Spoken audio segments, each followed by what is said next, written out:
Hello everyone. तो आज हम एक टॉपिक पढ़ेंगे, बिहार में महिला सशक्तिकरण।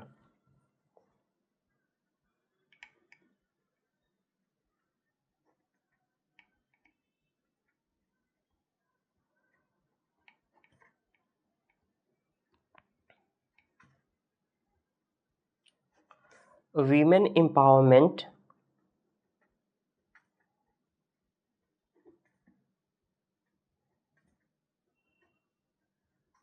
इन बिहार।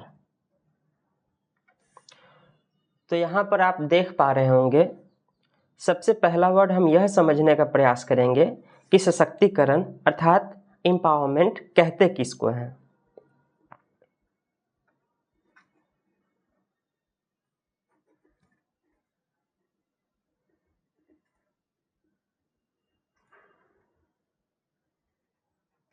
तो देखिए, एम्पावरमेंट एक प्रोसेस है। क्या है? प्रोसेस है,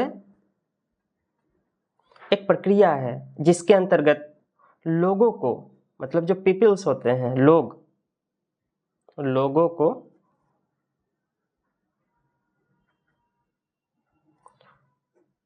उनके द्वारा किए गए कार्य तथा परिणाम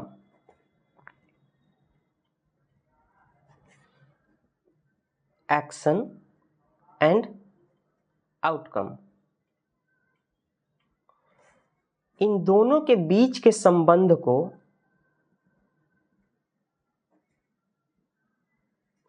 समझने में सक्षम बनाता है।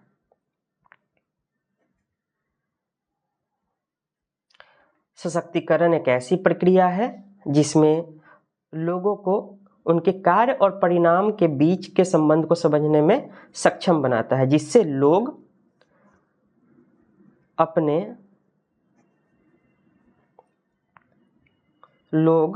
अपने इच्छित परिणाम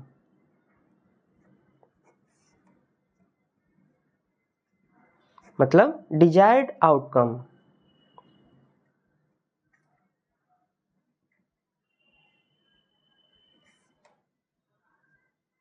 को प्राप्त करने में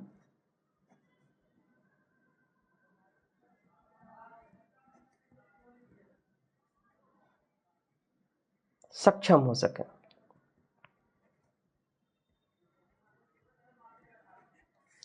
तो सशक्तिकरण एक ऐसी प्रक्रिया है जिसमें लोगों को उनके कार्य और परिणाम के बीच के संबंध को समझने में सक्षम बनाती है, जिससे व्यक्ति अपने इच्छित परिणाम डिजायर्ड आउटकम को प्राप्त कर सकता है। अब सशक्तिकरण के क्या है कि 4 महत्वपूर्ण तत्व होते हैं। 4 तत्व, 4 एलिमेंट। वो कौन कौन से हैं? एक होता है मीनिंग, ठीक है। दूसरा होता है कंपिटेंस,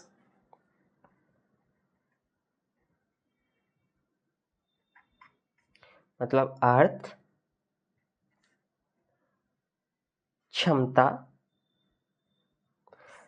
सेल्फ डिटर्मिनेशन,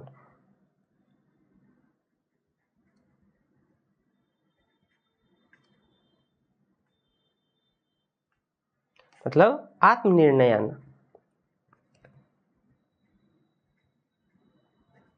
एंड चौथा है इम्पैक्ट, मतलब प्रभाव। इस आधार पर देखें तो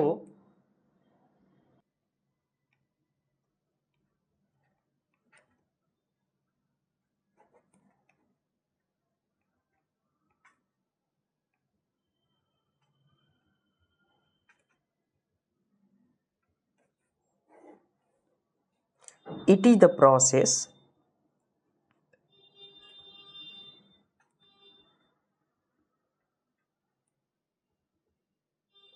by which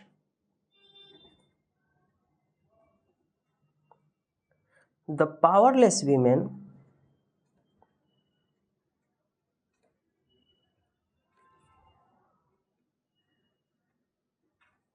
It is the process by which the powerless women gain greater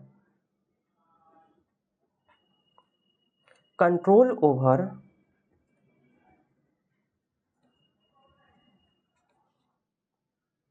the circumstance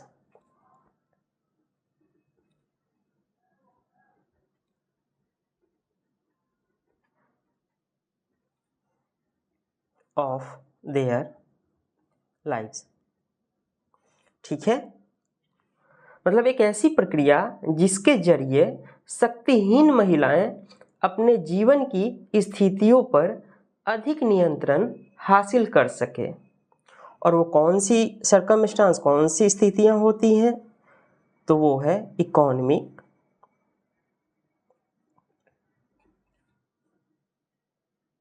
social, cultural, political. अगर इन सभी क्षेत्रों में हम उन्हें पूर्ण संभावनाओं को उपलब्ध कराएं तो महिलाएं अपने अधिकारों को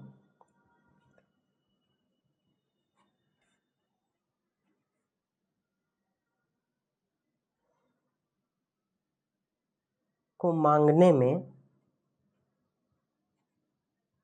सक्षम हो जाती है।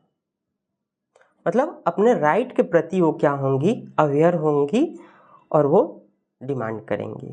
ठीक है, इसका अर्थ ये हुआ कि जैसे पहले का दृष्टिकोण रहा है, मतलब जो अप्रोचेज रहे हैं महिला सशक्तिकरण के लिए, वो बेसिकली वेलफेयर ओरिएंटेड अप्रोच रहा था।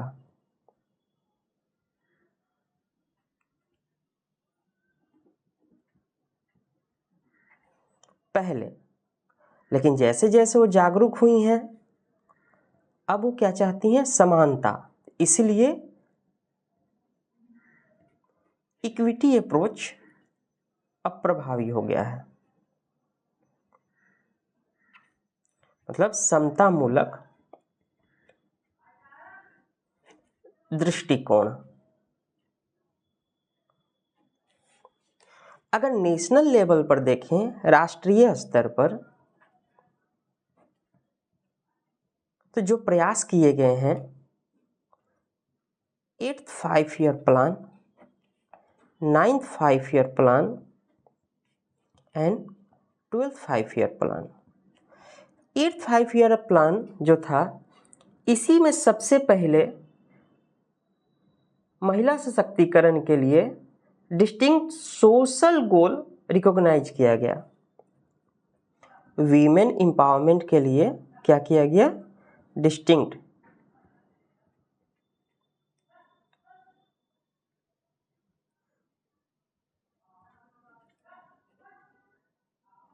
गोल को क्या किया गया था? पहचाना गया या रिकॉग्नाइज किया गया।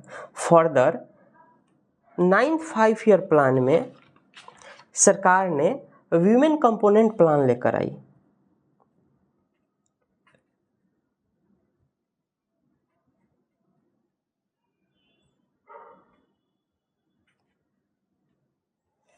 इसके अंतर्गत आइडेंटिफाइड मंत्रालयों में यह निर्देश दिया गया कि महिला कार्यक्रमों के लिए धनराशि का प्रवाह की सूचना देना आवश्यक है। मतलब to indicate the flow of fund to the programme for the women, मतलब कितनी धनराशि आवंटित हो रही है और उसका फ्लो क्या है, उसकी जानकारी देना आवश्यक किया गया।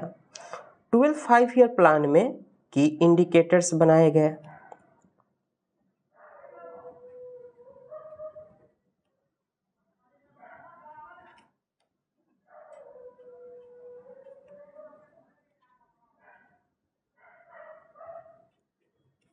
दिन 2004-2005 में सरकार ने जेंडर बजट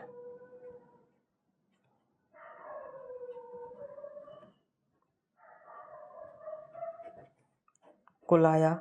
ठीक है, तो ये नेशनल लेवल पर हमने कुछ प्रयास किए।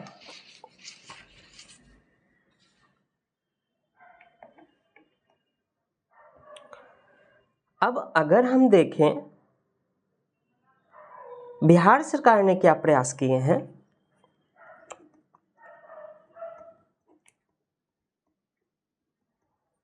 मतलब बिहार गवर्नमेंट का प्रयास, तो बिहार सरकार ने 2008-9 में जेंडर बजट को प्रकाशित किया। 2015 में उन्होंने जेंडर मामले के लिए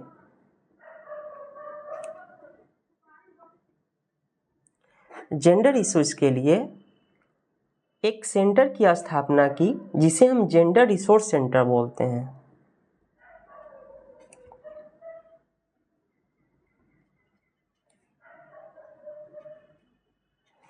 और इसका नोडल एजेंसी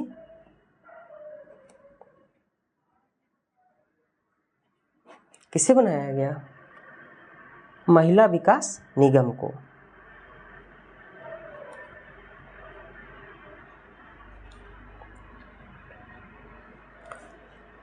सरकार ने जेंडर इक्वालिटी के लिए, जैसे आपको पता होगा कि SDG 5 में जेंडर इक्वालिटी की बात की गई है, तो बिहार सरकार ने जेंडर इक्वालिटी के लिए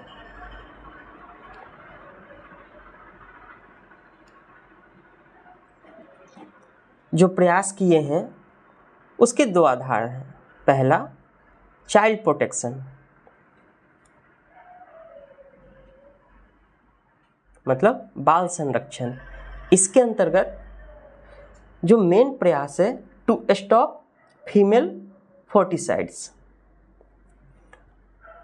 टू स्टॉप फीमेल फोर्टिसाइड। ठीक है, मतलब कि लड़कियों के जन्म को बढ़ाना है और भ्रूण हत्या को रोकना है। इसके लिए सरकार ने क्या किया, एक योजना चलाई है। उसका मेन उद्देश्य ही है टू स्टॉप फीमेल फोर्टिसाइड, वो है कन्या उत्थान योजना।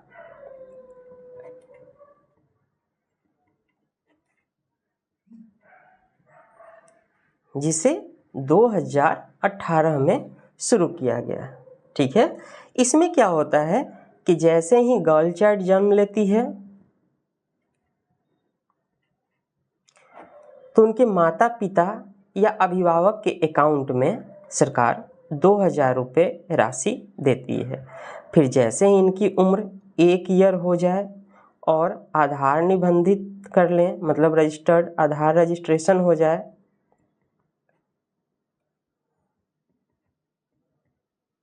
तो सरकार पुनः 1000 रुपये धनराशि जमा करती है। उसके बाद सरकार ने सोशल एंड इकोनॉमिक सिक्योरिटी के अंतर्गत सोशल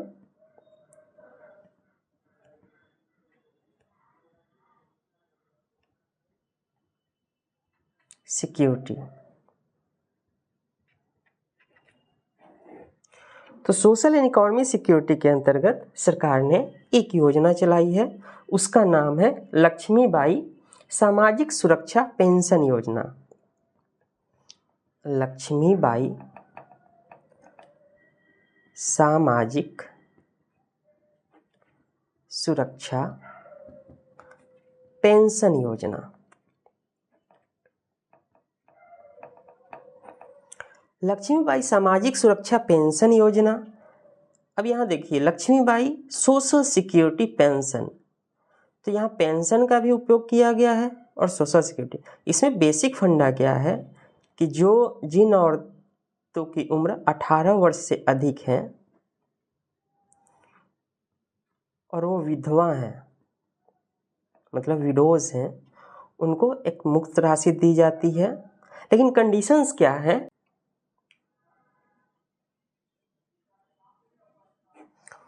वो कंडीशंस हैं कि परिवार की वार्षिक आय, फैमिली की वार्षिक आय लेस देन 60K होनी चाहिए। दूसरा, परिवार जो हो इंदिरा गांधी राष्ट्रीय विधवा पेंशन योजना का भाग न हो। किसका? इंदिरा गांधी राष्ट्रीय पेंशन योजना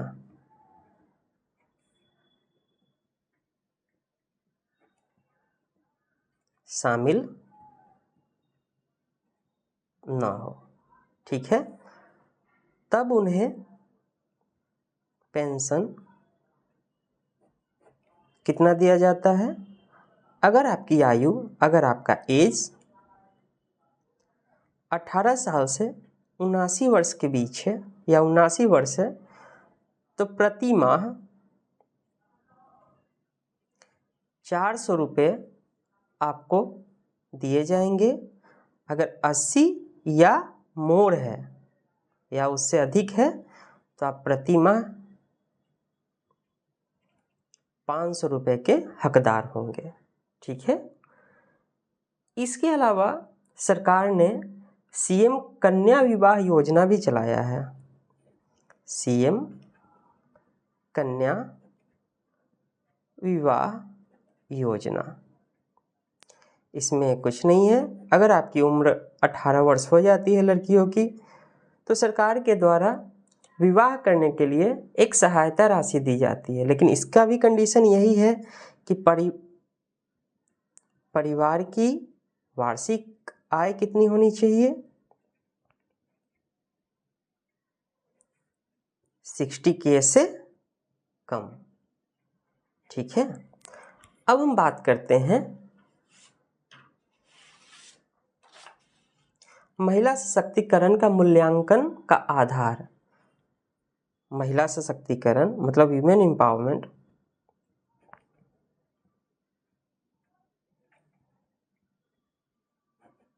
का मूल्यांकन किन आधार पर किया जाएगा? तो इसके लिए हम 3 आधार की बात कर सकते हैं। एक है आर्थिक सशक्तिकरण,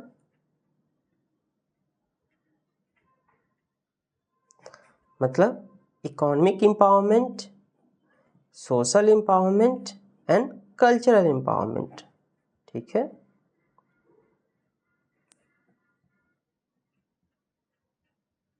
तो सबसे पहले हम जानते हैं आर्थिक सशक्तिकरण।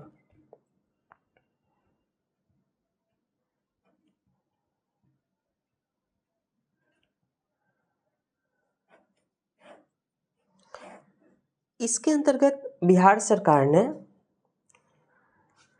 जो प्रथम योजना चलाई है या प्रथम प्रयास कहें, वो है बैंक सखी मॉडल।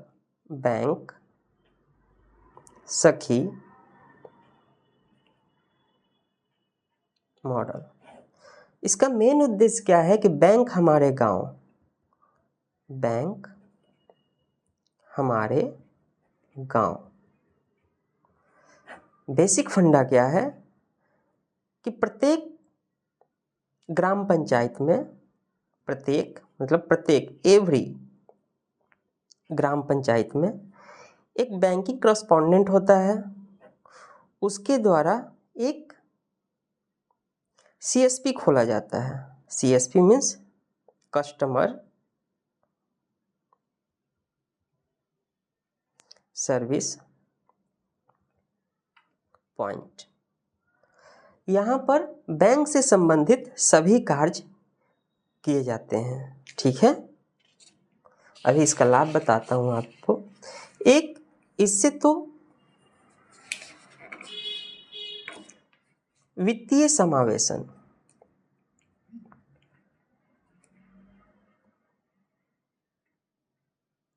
फाइनेंशियल इंक्लूजन हुआ है। आप जानकर हैरान होंगे कि बिहार में सेल्फ हेल्प ग्रुप के लगभग 10.03 लाख अकाउंट्स खुले हुए हैं। इसके कारण इन दोनों को अगर मिला दें तो लाभ क्या हो रहा है? पहला तो औपचारिक बैंकिंग सेवा का विस्तार, मतलब ऑर्गेनाइज्ड बैंकिंग सर्विस क्या हो गया है? बढ़ गया है। दूसरा, लोन कल्चर, इसका भी क्या हुआ है, विस्तार हुआ है। सेविंग्स, इसका भी क्या हुआ है, विस्तार हुआ है, मतलब वृद्धि हुई है। तीसरा ग्रामीण विकास, ये भी क्या हुआ है, बढ़ा है। और इन सब का प्रभाव क्या पड़ा कि गरीबी कम हो रही है या कम हुई है। ठीक, अब इसी में एक योजना जो सरकार चला रही है वो है सिविल सेवा प्रोत्साहन योजना।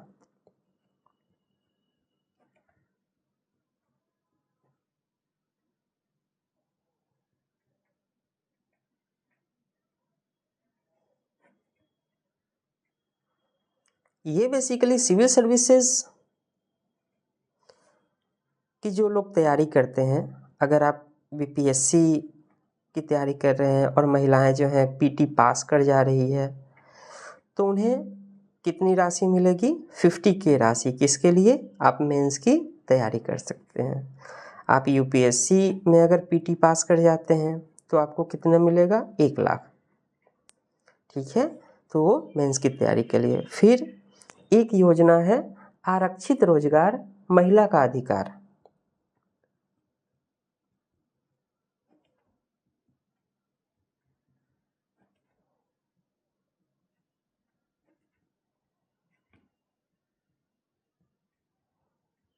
ये बेसिकली सरकार की जो महत्वाकांक्षी परियोजना चल रही है 7 निश्चय प्रोग्राम, उसी के अंतर्गत ये आरक्षित रोजगार महिला का अधिकार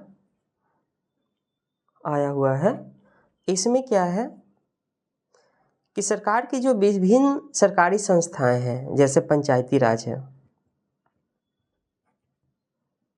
या नगर निगम, इन संस्थाओं में महिला आरक्षण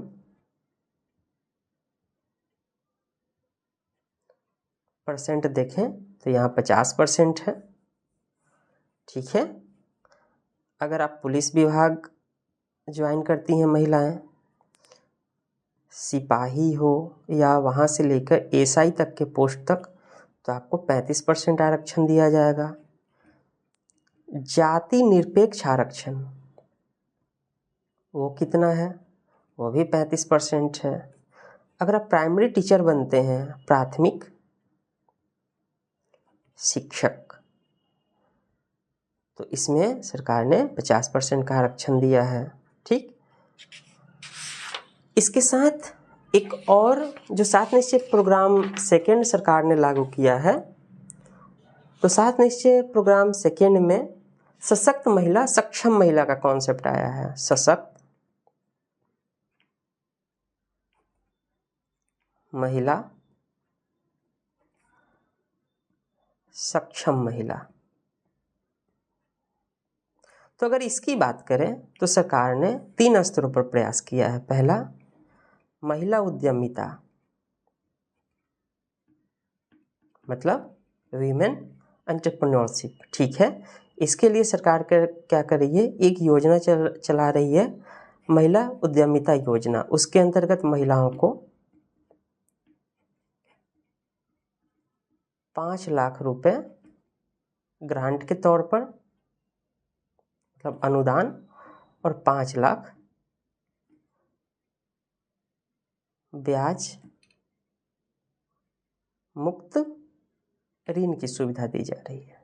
ठीक है, अगर इसी में सेकेंड देखें तो सरकार ने उच्च शिक्षा को बढ़ाने के लिए, उच्च शिक्षा विस्तार के लिए, अगर कोई लड़की +2 या इंटरमीडिएट कर ले रही है, +2 या इंटरमीडिएट का एग्ज़ाम आप पास करते हैं, तो आपको 25,000 रुपये दिए जाते हैं।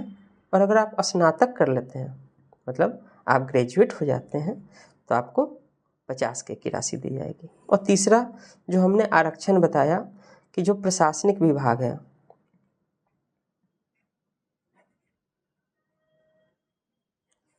के विभिन्न पदों पर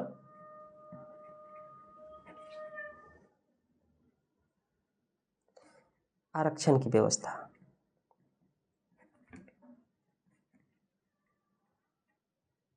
ठीक है, तो ये हमारा हो गया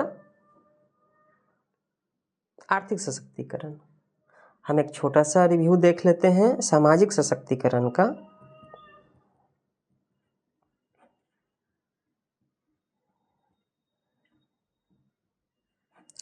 इसमें सरकार ने 2 काम किया है। एक है जागरूकता, सामाजिक जागरूकता, और एक है योजनाओं को चलाना। मतलब सोशल अवेयरनेस भी करा रही है सरकार और एक तरफ स्कीम्स को भी चला रही है, सोशल एम्पावरमेंट, जैसे घरेलू हिंसा संरक्षण अधिनियम,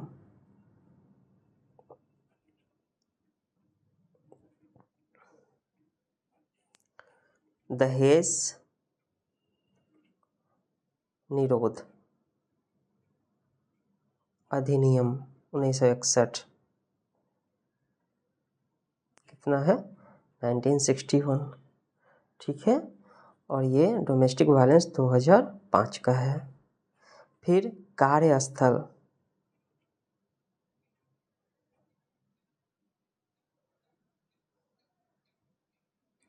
महिला यौन उत्पीड़न अधिनियम, उत्पीड़न अधिनियम, आपको पता होगा कि विशाखा गाइडलाइन के थ्रू 1997 में सुप्रीम कोर्ट ने दिया था। उसी के बाद में सरकार ने क्या किया है, एक एक्ट बना दिया, अधिनियम बना दिया है, ठीक है। और वन स्टॉप सेंटर,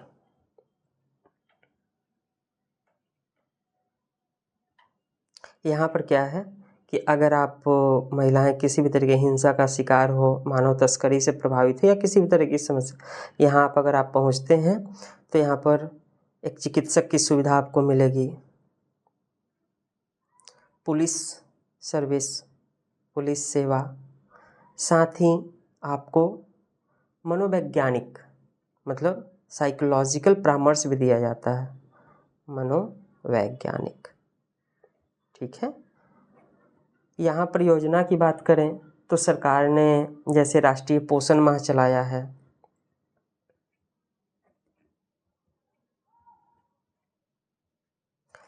इसके पहले एक योजना जो हमें जाननी चाहिए वो है आपको BCC, बिहेवियर चेंज कम्युनिकेशंस। मतलब इसमें क्या होता है कि जो सेल्फ हेल्प ग्रुप की औरतें हैं उनको ट्रेनिंग दी जाती है, प्रशिक्षण दिया जाता है। किस चीज़ का ट्रेनिंग दिया गया है, स्वास्थ्य के लिए, पोषण और स्वच्छता के लिए, ताकि वो सामूहिक रूप से या व्यक्तिगत रूप से जो गर्भवती महिलाएं हैं, शिशुवती महिलाएं हैं या 2 वर्ष तक के उम्र के बच्चों की माँ हैं, उनकी आदतों को क्या किया जाए, बदला जाए, उन्हें सलाह दिया जाए। चाहे जो गर्भवती महिलाएं हैं उनका जो प्रसव होने वाला है तो उसको हॉस्पिटल में जाकर वो कराएं, इसके लिए ही ट्रेनिंग दी जाती है, ठीक है। तो फिर नेक्स्ट क्लास में हम पढ़ेंगे सांस्कृतिक सशक्तिकरण। धन्यवाद।